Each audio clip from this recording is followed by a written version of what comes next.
नमस्कार, स्वागत है आपका रिपब्लिक ईबिक्स कैश स्टूडियो से। आप देख रहे हैं नौ का निशाना और मैं हूं आपके साथ अनंत त्यागी। नमस्कार, सुप्रभात, गुड मॉर्निंग, बहुत स्वागत है आप सभी का इस बुलेटिन में। मैं आपके साथ आशुतोष चतुर्वेदी। करते हैं इस बुलेटिन की शुरुआत बड़ी खबर के साथ और पहली बड़ी खबर महाराष्ट्र से, जहां राज्यपाल से मिलेंगे भारतीय जनता पार्टी के नेता, जहां राष्ट्रपति को रिपोर्ट सौंपने की भी मांग करेंगे। अनंत, तो महाराष्ट्र में गवर्नर से बीजेपी के नेता मिलने जा रहे हैं।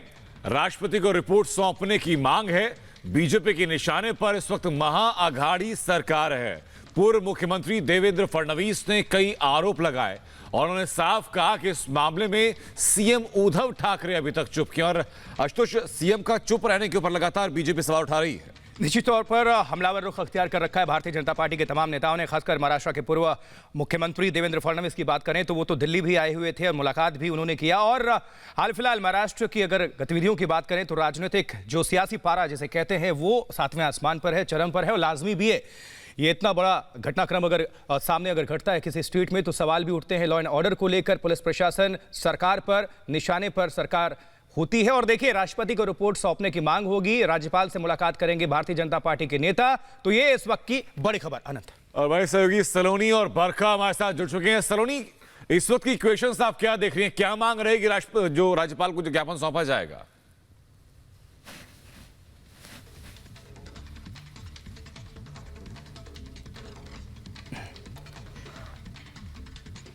सलोनी, आपकी आवाज अब तक नहीं पहुंच पा रही है। बरखा हमारे साथ लगातार बनी हुई है। बरखा, राज्यपाल से ये मांग की मुलाकात करने जा रहे हैं और ये मांग लगातार की जा रही है कि राष्ट्रपति को रिपोर्ट सौंपी जाए। यानी बीजेपी पूरी तरह से हमलावर है महाआघाड़ी सरकार को लेकर के।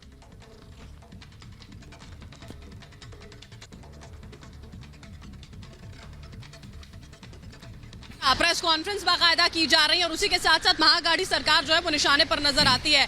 अब जब राज्यपाल से यहाँ पर मुलाकात होनी है अनंत, तो देखने वाली बात होगी कि कौन से अहम मुद्दों को लेकर वो यहाँ पर बात करेंगे, किस तरह से हमलावर महाआघाड़ी सरकार पर अब नजर आने वाले हैं। क्योंकि देखिए, जो हमले हैं वो और तीखे होते जा रहे हैं। यहाँ पर राष्ट्रपति को रिपोर्ट सौंपने की बात जो है कहा जा रहा है कि होगी।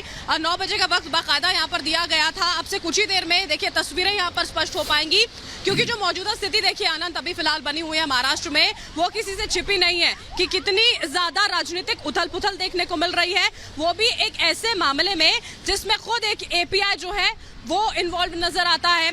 सरकार जो है वो कोई फैसला लेने से कम ये समझ में आ रहा है कि बचती नजर आ रही है। और इस तरह के कम से कम आरोप तो बीजेपी की ओर से लगाए ही जा रहे हैं, क्योंकि सरकार के जो तमाम बड़े चेहरे हैं उनकी ओर से कहीं ना कहीं एक आश्वासन पहले अनंत ये दे दिया जाता है कि निष्पक्ष जांच की जाएगी। और जब उन्हीं के गृह मंत्री पर आंच आती है तो पहले ये कहा जाता है कि ठीक है, आरोप गंभीर है, कदम उठाए जाएंगे, कोई फैसला लिया जाएगा। लेकिन उसके बाद चीजें अलग भी हो जाती हैं। ये भी कह दिया जाता है, एक के बाद एक जो डिटेल्स है, इंफॉर्मेशन है वो बताई जाती है कि वो तो यहाँ पर थे, उनकी तो किसी से मुलाकात ही नहीं हुई है। और यही सारी चीजें मिला जुला कर देखिए अनंत, तमाम बातें जो हैं वो सवालों के घेरे में आती नजर आ रही हैं। ये बैठक आज की काफी महत्वपूर्ण रहने वाली है।